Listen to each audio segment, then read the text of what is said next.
Good morning, good afternoon, good evening, wherever you are in the world today. Welcome to the Start by Starting Coaching Podcast for Level 1 AuDhd adults. I'm Susan Peters Chesley, your host and founder of Living Empowered Today, where I help Level 1 ASD adults navigate the journey to self-acceptance and empowered living.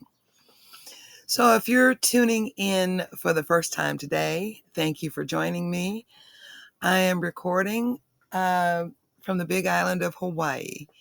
And so if you hear any things in the background, like birds chirping or people cutting wood, that's my lifestyle here today. So let's get started.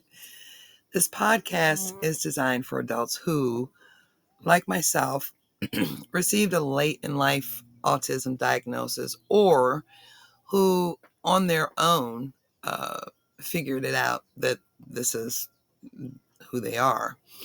And you're learning how to make sense of it all. So today's episode, which is the first episode in season 1, yay, is late life diagnosis, navigating the emotional roller coaster. So this one is really especially close to my heart because getting diagnosed later in life can feel overwhelming and it's scary. We're going to talk about a lot of different emotions that you may have or may go through as we progress. Maybe you felt relieved, validated, angry, probably angry, or even numb when you first found out. These are all normal emotions. There's nothing wrong with you. Okay, you're human. So today we're going to talk about all of that, the ups, the downs, and some of the surprising twists of discovering that your brain has been autistic all along. So we're going to have several segments. Segment 1. Let's talk about why a late diagnosis can be so overwhelming. Well, we want to start by unpacking why this experience can feel like such an emotional roller coaster. Well, when you've spent decades of your life not knowing you're autistic or ASD, or the term that they used to use is Asperger's syndrome, that is now the level 1 put into ASD, you're likely carrying around a lot of stories about who you are, who you thought you were, stories that don't quite fit. Maybe you thought you were just too sensitive, too introverted, too extra, or too weird, or whatever they use today. Whatever labels people have put on you or you've put on yourself, a diagnosis in adulthood really changes that narrative, sometimes dramatically. Now, suddenly you're reframing your entire life. You're realizing I wasn't broken. You're looking back and remembering certain things in your life, certain incidents that maybe you've blocked out. But now that you have this new insight, you can say, oh yeah, that's where that is. That's what this was. I was just different, and that's okay. But here's the kicker to that. Now, while that sounds really life affirming, it can also be jarring and rip your identity to shreds. You might feel joy and relief one moment and frustration and grief the next. That's the roller coaster where your emotions, you might cycle through all these emotions in one day. You might cycle through all these emotions in 1 hour, in 5 minutes. That's okay. You're where you're supposed to be for this moment. All right. Segment 2, common emotions after a late diagnosis. Now, let's talk about some common emotions that come up after this late diagnosis and why they're totally valid. Remember, again, I'm going to keep telling you, it's okay to feel conflicting things. You are human. So the first thing you might feel is relief. Many people feel a profound sense of relief, like a weight has been lifted, a veil has been pulled back. And finally, there's an explanation for all the social struggles you've experienced, all the anxiety, the sensory sensitivities, the horrific burnout that seems like you'll never come out of it, that seems to hit so hard. You're not by yourself, and you're not imagining things, okay? Don't let people gaslight you, and don't gaslight yourself. You have an answer. You are level 1 ASD. And you might have a little bit of ADHD in there. I know I do. So take a breath. Your next emotion, you're going to be in grief. Just like you've lost a, a special person in your life, you've lost who you are. Now, but relief is often followed by this grief, this sense of loss. You might start wondering, what could my life have been like if I'd just known sooner? How would things be different? Would I have made different decisions? Would I be in a different career? Would I be happier with myself? This is real. And it's okay to mourn the years you spent not understanding yourself fully. I'm 64, will be 65 in January 2025. I went through all of this. It took me 2 years to get to where I can talk about it with you right now. So be patient, okay? You can get there. Now, after the grief, there's a lot of different levels in grief, denial, anger, other things. So we're coming to the anger part right now. And for some of us, this anger surfaces is anger at the system that didn't recognize that you were having trouble in school or work or at home, at the people who misunderstood us the most, the people who were supposed to love and protect us, and yet we don't really feel safe, and you might not trust them at this point because you're angry. Maybe even at ourselves for not seeing it sooner. We should have seen it sooner. Why? Were you looking for something like that? No. Anger is natural, and expressing it can be a crucial part of your healing. You weren't looking for it because you were busy looking for something wrong with you. Number one, there's nothing wrong with you. And then after the anger, excitement and curiosity is going to come into your life. Once that initial shock wears off, you might feel a burst of excitement. Finally, you can learn more about who you really are without that shame hanging over your head. You will, if you're online, and even if you're not, you're probably going to jump online and search up every page you can on ASD, Asperger's, ADHD. And eventually you may have found yourself here, but there's so many places that you can engage in and learn from. Not just one place has all your answers. You can have several communities that you enjoy.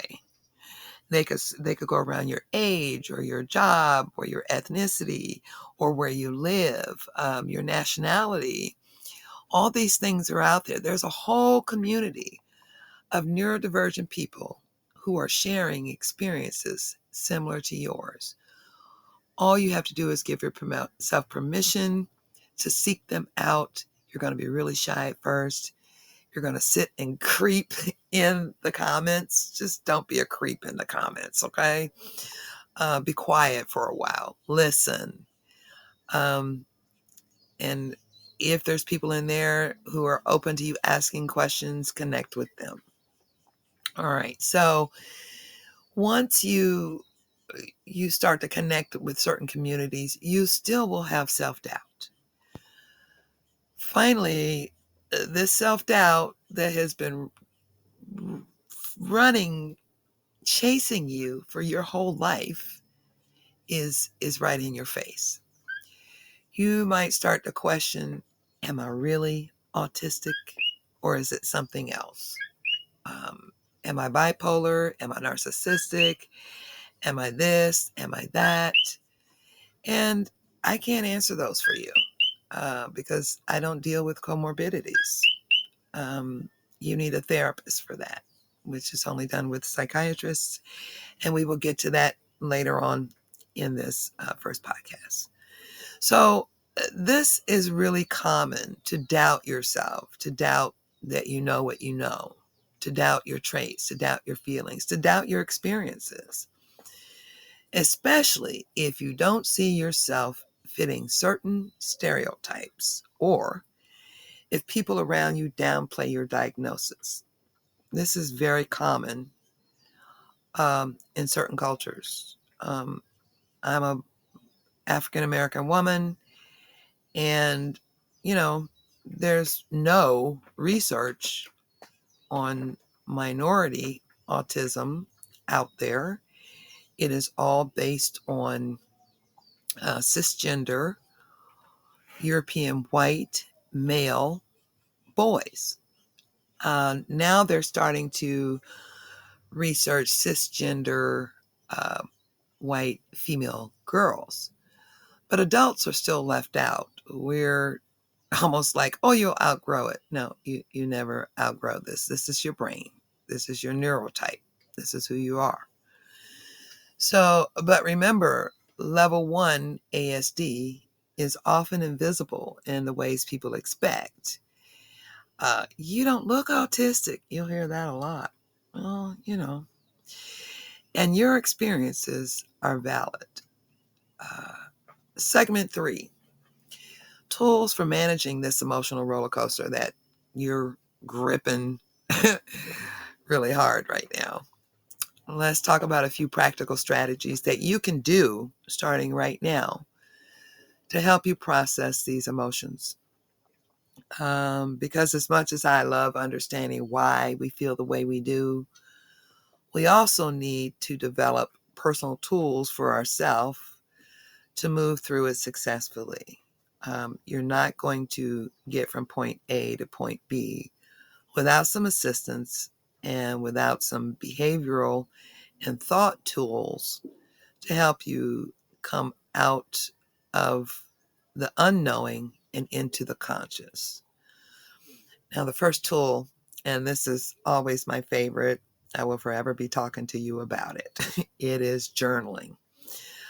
There are specific types of journaling. I can encourage them all, but I do a lot of cognitive behavioral therapy journaling because it helps you get to the root of many of our problems. And once you've worked through that root through journaling, you have a better understanding and a more conscious idea of what it is you're experiencing. So a simple but powerful practice that I encourage everyone to do is journaling, where you write out your thoughts and feelings as they come up. So there's thought journaling. There's feelings journaling as you check in with your feelings every day. Don't judge them. Just let them be. Don't doubt that you're feeling these things. Just put it down. If you're feeling it, put it down. Nobody's judging you. Nobody's seeing it. And don't judge yourself.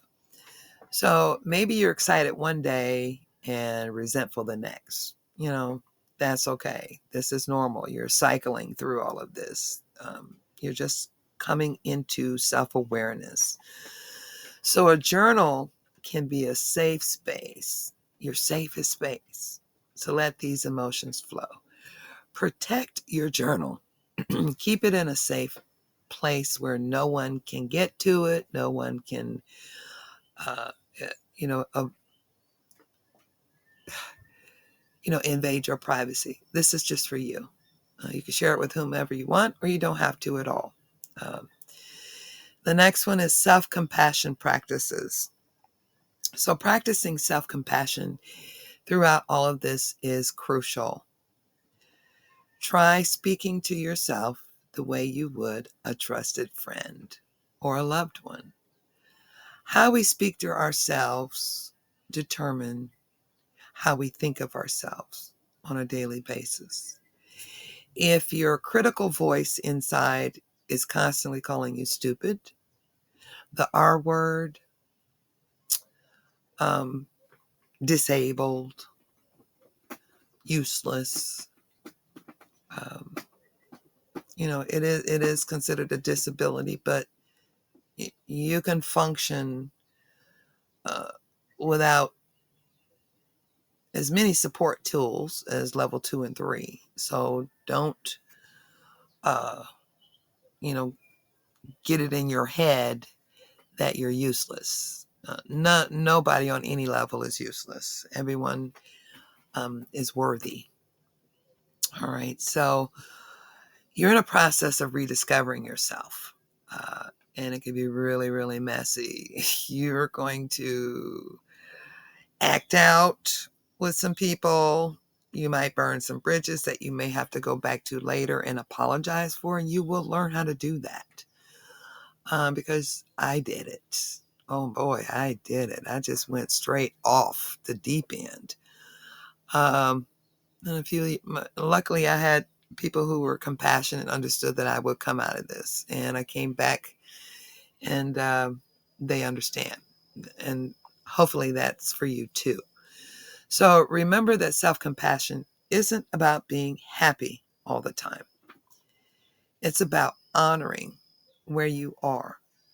If you're in grief, if you're in anger, if you're in denial, if you're in self-doubt, don't beat yourself up for being in those places. You're not going to be there forever. You will move out of it with the tools, okay? And with the desire to take action. So the first thing that I suggest you do, and that you probably do or you probably did already, is connect with community. Because isolation is often one of the hardest things for late diagnosed adults to deal with. Try finding online communities where others share your experiences. It could be ethnic communities, gender-based communities, nationally, based communities, or whatever interests that you have in common with other people who are neurodiverse. But connecting with people who get it can really validate your feelings, help you accept yourself faster, um, help you to open up and come out of your anxiety about even commenting online or connecting with other people. It helps you validate your feelings and even help you learn new coping strategies. Now, some of you may be asking, do I need a therapist or a coach? What's the difference? Now, sometimes we need a bit more support when this happens, because this is a life crisis. This is a change and a challenge to your whole identity, to who you thought you were.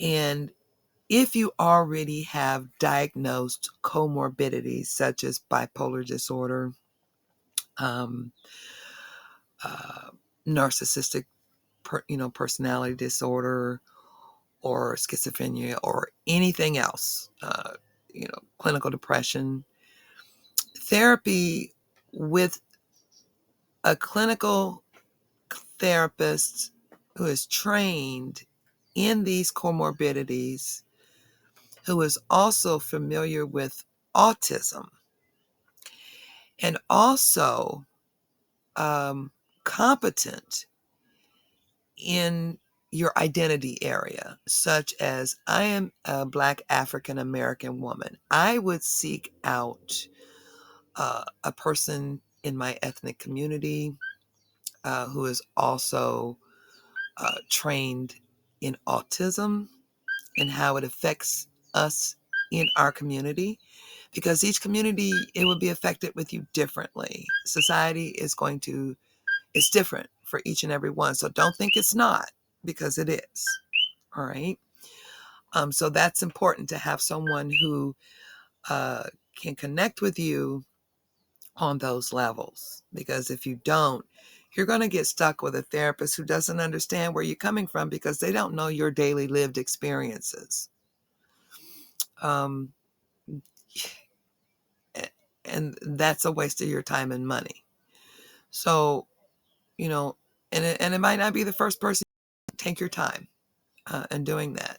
Uh, Now, coaching, like the work I do at Living Empowered Today, can also offer a guided path through this journey, especially as you start being able to take action towards the life you want to build now that you understand yourself better.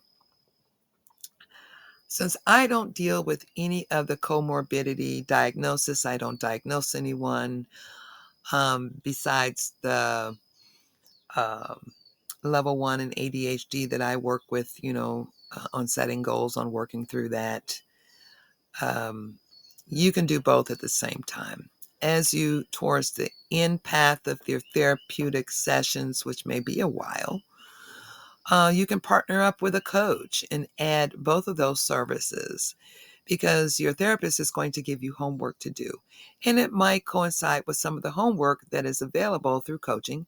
Your coach can be your accountability partner and help you walk through that, because a therapist, it's a lot more expensive, a lot more time consuming, and they might not have the time for you, where coaching does. So, you know, that's what that is. Um, I want to thank you today for joining me on this first episode of the Start by Starting Coaching Podcast for Level 1 AuDhd adults. I really hope today's discussion, a very brief discussion, has helped you feel seen, validated, worthy, and maybe even inspired. Um, you're going to be learning about your traits. And those can be a little bit hard to accept at first. But then you can see the silver lining in those, that your traits might inspire you to do something, create a new passion, move forward in life, especially if you're over 40. Now, remember, receiving a late diagnosis does not erase who you are. You are the same person. Likes, dislikes, quirks, whatever, not twerks, but quirks, whatever. But it helps you understand yourself more deeply. You are not alone, and there's a community here in the Living Empowered Today that wants to embrace you and walk with you through this. Now, before we go, if you found this episode helpful, please consider subscribing to the podcast, sharing it on your personal pages, sharing with friends who you might think would find this of interest, especially if they're questioning themselves and struggling with finding their identity. It also helps others find this content better, help me build a more supportive community for you and for all of us neurodivergent adults.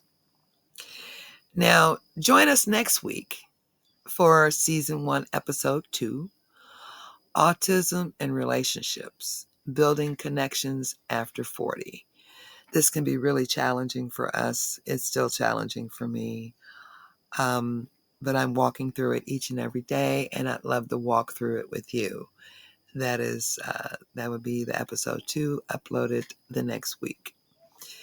So that's it for today. If you have questions, if you have comments, if you resonated with any part of this podcast today, please feel free to comment in the comments. I want to hear from you.